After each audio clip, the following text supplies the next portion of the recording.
Hi guys, welcome back to another episode of the Always Closing podcast. Today we are in Riverside with Vince Rodriguez. What's up? How you doing? Good, how are you? Good, thanks for having me. I feel like I made it. I know. Okay, Vince, so to kind of, start us off, do you want to tell us who you work for and just a little bit about yourself? Yeah, definitely. Well, first off, thanks for having me. I appreciate it, and this is cool. So I'm Vince Rodriguez. I work with Ticor Title. Been with Ticor for coming up on almost 3 years now. Okay. I work with a couple different teams, actually. So I handle primarily the Coachella Valley out in La Quinta area, so Palm Springs, Palm Desert, La Quinta. I have an office in La Quinta as well. Okay. Been doing that for about 2.5 years, so to speak. So getting that up and building a territory out there has been fun. I also work here out of my Riverside office and out of an Ontario office as well, overseeing some title operations in Rancho, Upland, Ontario, that area. So like, East San Bernardino County. Okay, very cool. So I know you've been with Ticor for 3 years. Have you always been in title, or were you kind of? No, I mean, title is one of those things where you kind of, I don't think I've ever seen like a help wanted sign at a title company. It's not something that you typically apply to, and oh, I want to be a title rep, or oh, I want to be a title officer. It's usually something you get brought into, and fortunately, I was able to get recruited and come on into Ticor, and it's been definitely life changing. It's a very hard job, but it's very rewarding at the end of the day. And I was fortunate enough. I think I told you a little bit earlier, but when I was in college, my really good friend in college, when we finished, he got into Ticor, got into title. Yeah. And I started a sales career in food. So I worked for Cisco Foods for a number of years.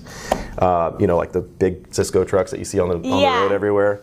So yeah, my job was to basically sell to restaurant owners, larger facilities like stadiums, hotels, some healthcare here and there.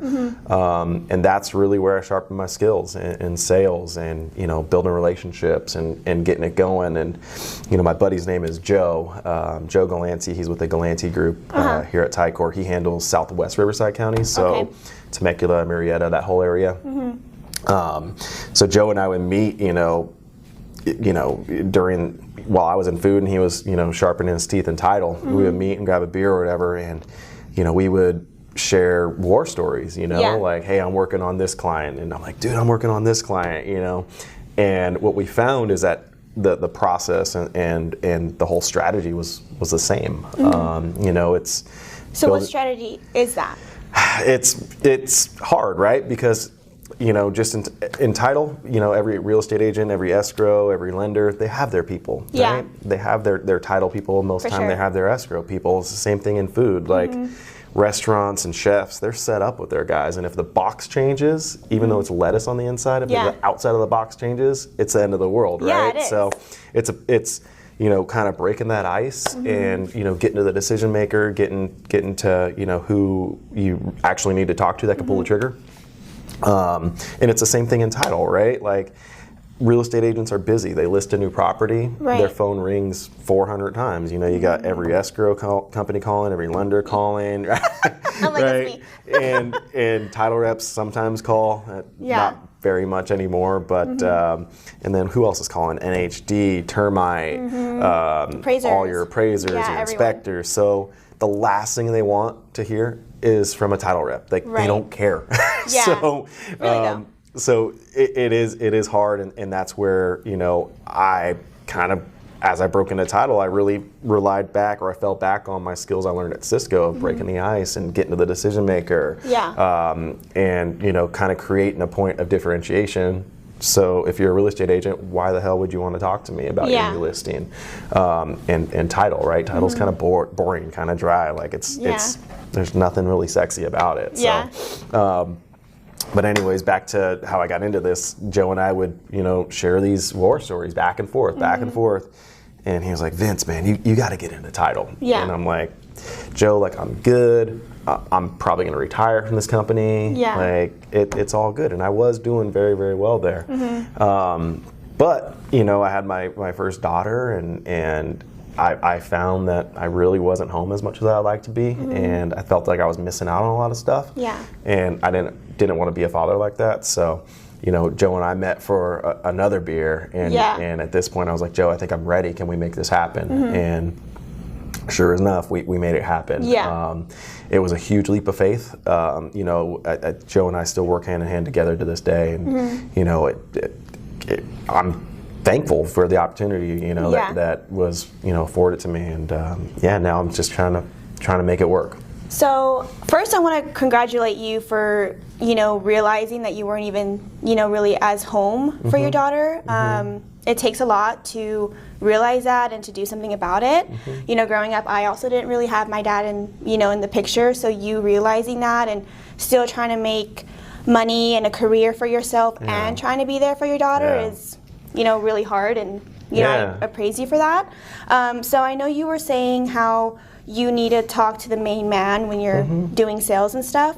How do you get past that bulldog? Like the gatekeeper, right? Yeah, because I have such a hard time going to real estate offices, and the real estate, the secretary, she's like, no one's here, and the broker's like in the next room. Yeah, so, and it's a closed office, and they probably have an escrow in there, right? Exactly, yeah. So, yeah, I mean, it's for me, it's all about preparation, and you'd be surprised what kind of information's out there, how much information is readily available. I think at this point in our careers, you're up and coming in the escrow world, and you're kind of seeing those barriers. It's good that you are seeing them.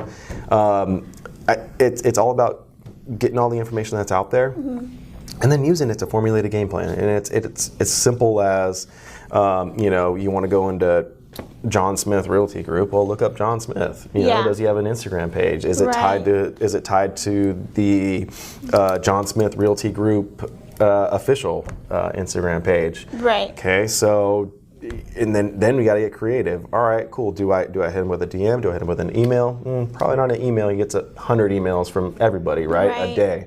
So it's just being creative in your approach and using the data out there. So when you get to the front, to the person in the front, it's, hey, is John around? It's not, oh, can I talk to the broker? Right. It's, hey, I got an appointment with John. Is it cool if I pop in really quick? Right. Yeah, there's I don't think there's any harm in a little white lie here or there. Right. I think in our industry, people respect fellow hustlers, right? People that are out there, trying to make it happen, because, honestly, if they're worth anything in this game, they're doing the same thing on the other end. No, right? they are, yeah. So they're looking to recruit the badass agent, or they're looking to, find buyers and sellers, right? Right. And they should respect that hustle. So my advice to you would just be to hustle, and there's really no shortcuts to it, but use all the information that's out there. Okay. So since you've been in sales for seems like a very long time. Yeah. I had hair when I started. How do you deal with rejection? How do you deal with the constant 100 no's in a row? Because I get 5 no's and I'm ready to cry. So how do you deal with rejection? I mean, honestly, it's just part of the game, right? We all signed up to get into this, and it's part of it. And you got to understand that you're not going to be the escrow officer for everybody. Yeah. You're just not. Right. And you just like in baseball, if you hit 300, that means you failed 7 times out of 10, right? So as long as you go into it kind of understanding hey, there's going to be a lot of no's, but I'm in this to find the yes, I think that you'll do very well. And it's okay to go in the corner or go in the next conference room and scream and shout and let it all out or whatever, right? It's okay to do that, but pick up the phone and call the next person on your list. It's okay to have your moment where, damn, I'm getting my ass kicked here. This, how do people make a living in this? Yeah. People make a living in it. Yeah, they do. So that tells me that it's possible. If they can do it, I can do it. And people do very well in escrow. People do very well in title. And I think that I bring a unique set of skills. So if other folks are doing it, why can't I, right? I think that I could bring kind of a different flavor to title. And that's kind of what gets me going and how I get over rejection. Okay.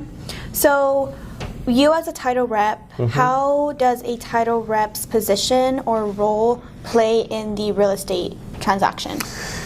So that's a great question. A lot of folks don't know what title is until they buy a home or they refi a home or they actually see it as a line item, on their closing statement, right? And they're like, what is title insurance? Like, really? Yeah. So I guess to answer that question, I'll kind of go back a little bit as to what is title insurance. Okay. So title insurance is absolutely necessary in the state of California for any transaction, buy, sell, refi.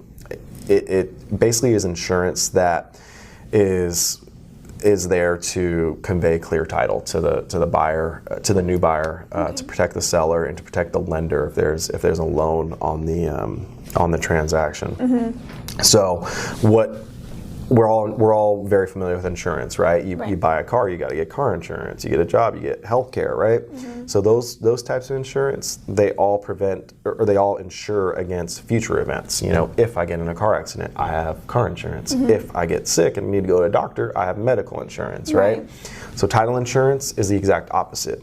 It insures against past events. Got it. So you go to buy a home, you want to make sure that all the past, the title that you acquire is clean. And so we do a deep dive. We do what's called a preliminary title report. And that's where our, searching department goes and does a deep dive to make sure that there's no liens, judgments, make sure that there's no contractor's lien or nothing like that. That's, gonna rear its ugly head as you assume title to this new property, right? So this is oftentimes buying a house is someone's biggest purchase they'll ever make. They want to go into that knowing that you're not going to get a piece of mail in the mailbox a few months later saying, oh no, that was my uncle's house and I should have inherited it. Right. So our preliminary title report goes and finds anything that may come up. We mitigate against any risk that there may be. We clear up any items that there are. At the end, we actually issue an actual insurance policy that if anything does come up, we insure up to the purchase amount. So, obviously, we're an insurance company. We're in risk mitigation, so we do our due diligence to make sure that we don't have to pay out any claims down the road. So we give everybody kind of peace of mind in the transaction. Everybody feels good about it moving forward. Okay, great. So, talking about the preliminary title report, prelim, how important is it to order it before a listing or to order the prelim early on? So you're talking my language here. This is like what I do, right? Yeah. And realtors, I'm talking to you guys now specifically. Please, if you get an idea that you're even sniffing out a listing, give me a call. Let's make sure that title's clean on it, okay? I have no problem running a prelim if you got a real good idea that you're going to get this listing. I have no problem doing that. And that also puts you in a better position, just being proactive with your sellers. It's also now the market's changing a little bit, right? You want to attract buyers, letting them know that, hey, we already ran a prelim with Ticor, title's clean, not going to anticipate any issues, go ahead and write up a good offer, right? So the sooner you get it, it gives us time if there are any red flags on it. Let's say that there's a child support lien or something like that. These are things you don't want to find out about as you open escrow. Yes. Because ordering those demands, ordering those payoffs, it takes time. Yes, it does. And, as you guys know, we want to close on time. Yes. Right? Agents want to close on time. Yes. We're dealing with people moving in a lot of cases, right? They want to close on time. Right. So it's such an easy step and it's so often overlooked. Yeah. I have no problem doing it. So, if you do have a listing, let's get it ordered up. Let's go over it together, make sure it's nice and clean. And then once it is clean, hey, congratulations, you got clean title on this, let's go get this thing sold, right? I love a clean prelim. So, yeah, but oftentimes too, especially in Southern California, there's a lot of common names, okay? Yeah, a lot of common names. A lot of common names. So there could be, a bunch of red flags on there for Jose Martinez. And you're like, well, no, that's not my seller. We're good. Right. But we want to know about that sooner than later, obviously, because if they popped up, we need to clear them as a title company. Yeah. So kind of saying how you're going off on what you're saying about, there's a lot of common names. Yeah. So the statement of information, I know it's really important for you guys Yeah. and also important for us. A lot of real estate agents don't see or don't know the importance of the SI, so we don't get it till later in the transaction, which occurs in a big problem because sometimes it can hit our seller, and it is, a child support judgment, and it takes X amount of days to get. So And now you're looking at a delay. exactly, and we don't ever want that. So can you kind of tell us how important the SI is and how urgently we need it at the beginning of the escrow? So again, it's the same story, right? With the prelim, order those things right away. Yeah. Get it done. And I'm on my office all the time. I know it's the way that the prelims are generated, but the SI is the last page of the prelim. It is. I want them to put it in the front because some of those prelims are thick. By the time you get there, you can miss it. So I mean, I would honestly, as an escrow officer, I would put that, as a checkbox of something you absolutely need to get ordered up right away. Yes. It's paramount. I mean, especially in Southern California, like I said, with those common names, you just want to get those things cleared right away. You'd be surprised how many times we get recording documents. This is day of close. Right. Like, hey, we're ready to close. Here's our stuff. Record it. And the SI's in there. Yeah. So now it's a race to the finish, and we're all crossing our toes and fingers, praying that Jose Martinez doesn't have a hit anywhere, right? So yes, realtors, SIs, get them done. Just get them done. Please. I mean, as you're doing your escrow packet or whatever, even as you're doing your listing packet, get it done. While they're there signing information. It's just one less potential headache down the road that you can avoid just by acting a little bit proactive. I agree. So going on the recording process, I set up files to record, but I don't know exactly the recording process. Yeah. So can you tell us a little bit, how it works, what documents you guys do, and just kind of overall the recording process of it? Yeah, so closing day is unique, right? Every case is a little bit different, but we keep hearing the term proactive, right? So closing day too should be very proactive. So this is where escrow and title really do work hand in hand together. This is, I think we're going to close on Friday. We're getting ready. This is about Wednesday-ish, right? Yeah. Hey, we got our docs signed. Everything's good to go. We're getting ready to send it over.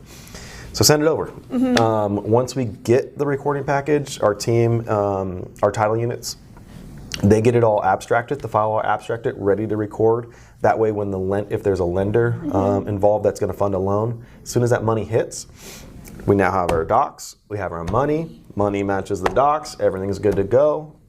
SIs are clear, everything's signed, notarized, we're good to go, record it, right? So all the recordings are done electronic these days. Okay. So San Bernardino, Riverside, and LA counties, all electric recording here out of our office. LA County is the only one that a little bit of a hiccup in there. They don't allow the same day recordings. So, if we record today, we're going to get confirmation of that tomorrow. It's just a proactive approach to closing day. That one little tip that I would give, my clients, especially if there's, a lender wire coming in, get that federal reference number on the wire and the exact amount. What do you mean by the federal reference number? So anytime there's a wire from a lending institution, there's going to be a federal tracking number, so to speak, of that money, like a receipt of that money was wired. So we want to get that number because that's the way that we can track it. So we get this call all the time. Hey, the lender funded. We're ready to record. Whoa. Where's the money? Yeah, right? hold on. So where's the money? What are we looking for? Right. As much as we want our clients to think that we're only handling their file, we're not. We're handling hundreds of files, on a daily basis here. So these wires are coming in, and the Federal Reserve, when they send money, they don't send it all nice and packaged and this is for Daisy's house on 123 Main Street, right? Yeah. It's not like that. So that's why we need that federal reference number in the exact amount. So we can reference. So we can reference it and go find it, and if it is one of those things where we're going up against a clock to get recorded same day, we know what we're looking for. Okay. So federal reference number, the exact amount. Once we have that, then we're pretty much good to press go on recording. So what are some common like things or mistakes that recordings get pulled for?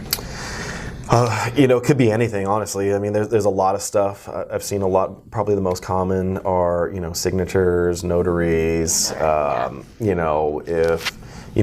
a lot of the recordings that we do out of here are electronic. Sometimes the scan might be a little bit messed up. Okay. All just, pretty simple stuff that we can fix, but it's the last thing that we want to tell, our sellers, our client, hey, got pulled. Yeah. Yeah, I don't. We don't want to do this. It's just not a fun call to have, even though it's oftentimes not in our control. It's just a conversation we want to avoid as much as possible. Yeah.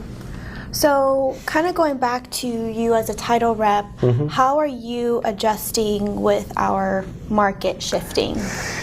So for me, it's literally the same thing I've been doing. I get up every day and I see what new listings hit. I know right away which ones are my people, like my agents. I love you guys, thank you. But I know who took a new listing, and it's go see if we can get some title orders, right? But for me, it's really less about the actual title order. I'm in this business to build relationships and really help folks get their next listing, if that makes sense. Yeah.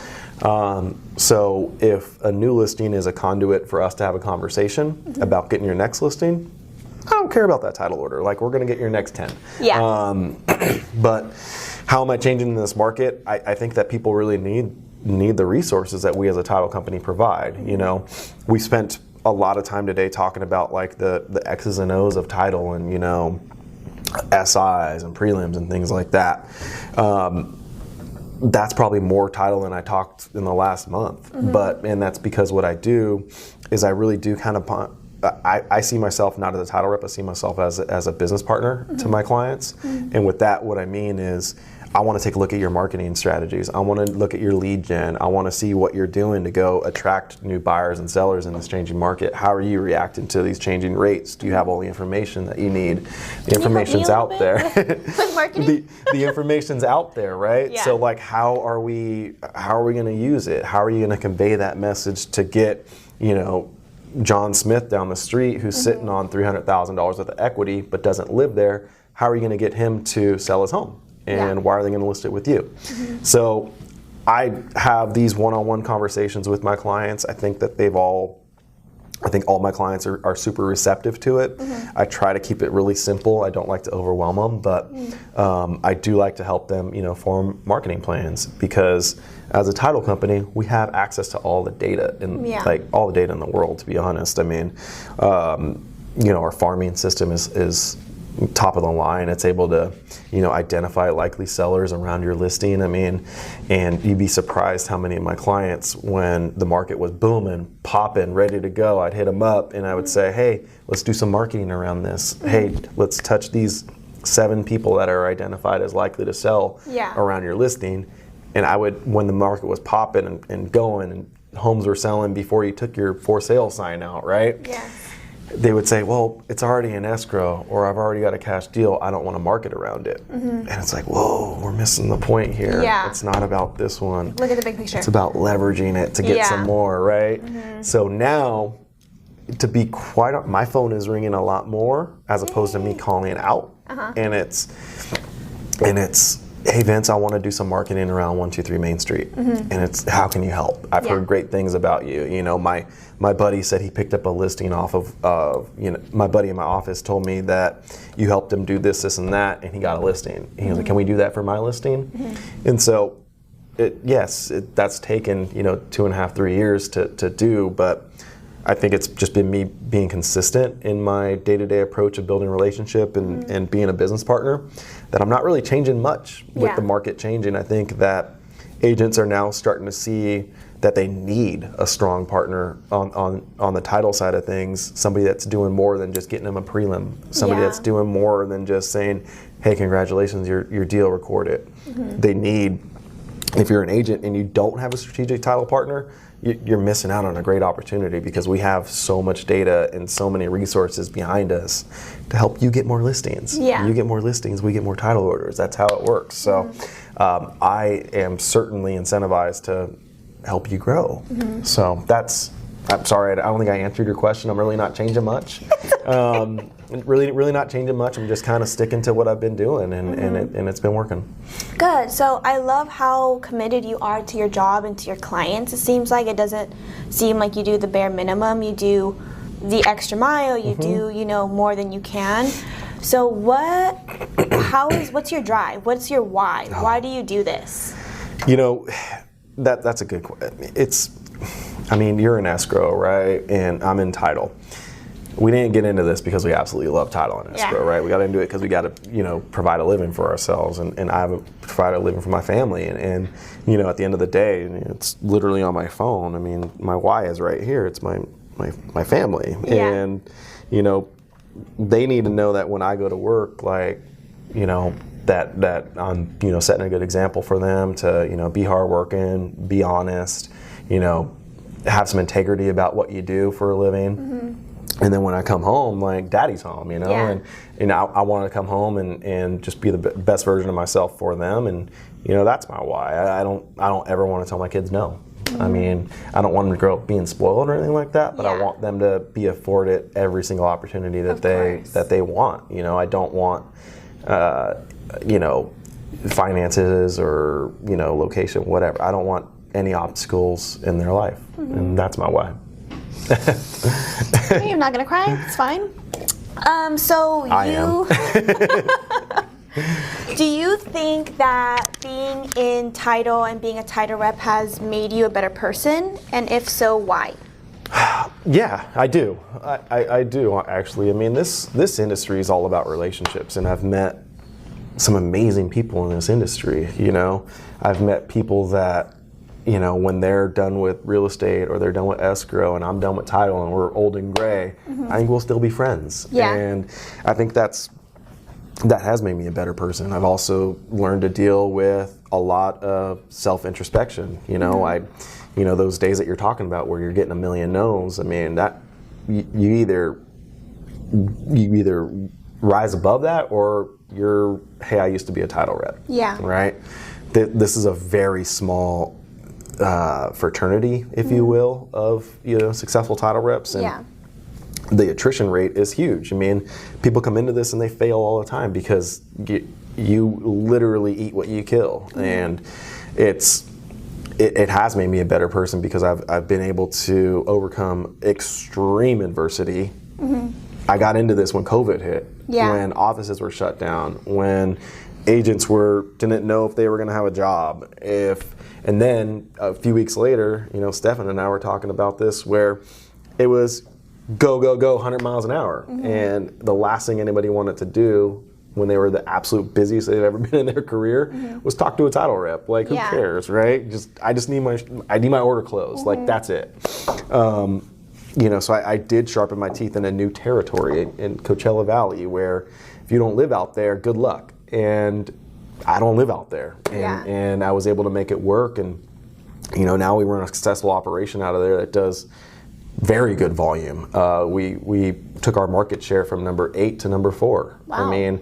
We're coming for that top spot still, but we've made an impact out there where it literally was you succeed or you fail. So get to work, and I think my resolve and my willingness to not even my willingness, my incessant need to make this thing work for my family. I left a very high 6-figure job to get into title and not earn a paycheck. So I had to make it work, and I think in this industry, in the short time I've been in it, I think it has made me a better person. Okay. Absolutely. Perfect. So what advice can you give anyone that is wanting to be in either the real estate or, just in our industry in general? Because it's hard. I have a friend wanting to be in real estate, and I tell him, it's a very hard job, and it is very rewarding when you do make a deal or, you do. So what kind of So my only advice would be to treat it like a job. You know, I have the luxury of making my own schedule, and you know, like if I, you know, want to do whatever, like I can do whatever. No one's gonna really check on me, but you have to treat it like a job. You have to respect it like a job. And the same thing in the real estate space. You know, no one's gonna say, hey, John, you gotta go make your calls. Like no one's gonna do that. No one's gonna hold your hand and do that. So treat it like a job would be my first bit of advice. My second bit of advice would be to put yourself out there. Put yourself out there in environments where you're with like-minded people in the industry, you know, mixers, golf events, whatever it is you do, put yourself out there. And start talking shop with folks, and you'll find that there's a lot of commonalities in a lot of the folks that are in our space. We're all kind of into the same stuff, and we're all very entrepreneurial. And I think that just by collaborating with folks in our space, you'll make connections, and connections turn into deals. Deals turn into dollars. You know, anybody trying to get into title escrow, run, but no, title and escrow, my advice would be just to get into like target-rich environments, you know, get into spaces where a ton of agents are, where a ton of lenders are. Because again, you build a relationship, relationships turn into connections, connections turn into deals. So you just want to be, you want people to know you and to feel comfortable bringing your name up in a crowd when someone says, hey, I need a title guy, or hey, do you know anybody that does escrow? You know, my escrow rep retired. I'm looking for a new one, and you want your name to be brought up in those scenarios. So I think the only way to do that is by, you know, putting yourself out there and making those connections. Okay, so that kind of wraps up a little bit, you know, of everything that I wanted to ask you. Right on. Do you have anything you want to add, or where people can find you if they have any questions? Yeah, I mean, if you're looking for, you know, a title rep that goes above and beyond more than just reading the prelim, you know, I think I'd love to interview for the job, so to speak. I think I can help you out. I think we'll put my info down here at the bottom. But yeah, feel free to reach out to me. I'm with Ticor. I have 3 offices in Southern California, and I'm ready to get to work. Let's go. Thank you so much. You got it. Thank you. That was fun. Well, guys, that kind of wraps up our episode for the Always Closing podcast. If you guys have any other questions, go ahead and drop a comment, or you guys can find us at Instagram at Westlake Escrow. That's it, right? Not .com. Westlake Escrow. That's it. So I'll see you guys next time. Bye.